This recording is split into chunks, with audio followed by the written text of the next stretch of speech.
അല്ല പിള്ളേച്ച ഞാനൊരു രുക്മിണിയായിട്ടുള്ള എല്ലാ ബന്ധവും ഉപേക്ഷിക്കാം. മാധവന്റെ ആധാരം തിരിച്ചു കൊടുത്ത് കേസ് ഒഴിവാക്കി തരാൻ പറ്റും. അങ്ങനെയാണെങ്കിൽ മാധവൻ തയ്യാറാണ്.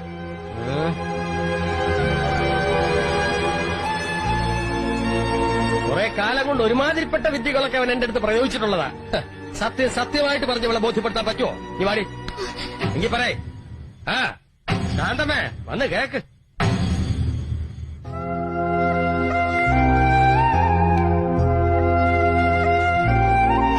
കോടതിയില് പിള്ളേച്ചനോട് മുട്ടാൻ വേണ്ട പണവും സ്വാധീനം ഇല്ലാതെ വന്നപ്പോ ഞാൻ കണ്ട ഓരോരു പോംവഴി നിന്നെ പ്രേമിച്ചു വസ്താക്കലായിരുന്നു.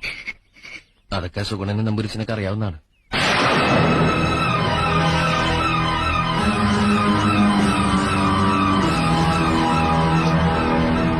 പറഞ്ഞതൊക്കെ സത്യ.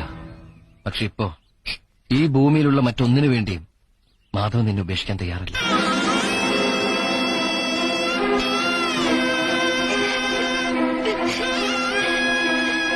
ഇരുപത് കൊല്ലം നോക്കി വളർത്തിയിട്ടും ഈ മനസ്സൊന്ന് കാണാൻ നിങ്ങൾക്ക് പറ്റില്ലോ പിള്ളേച്ച. മാലതിയുടെ കല്യാണമല്ലേ, അതെങ്ങനെ നടത്തേണ്ടതെന്ന് എനിക്കറിയാം. പിള്ളേച്ചനെ കൊണ്ടാവുന്നൊക്കെ പിള്ളേച്ചനോട് ചെയ്യ്.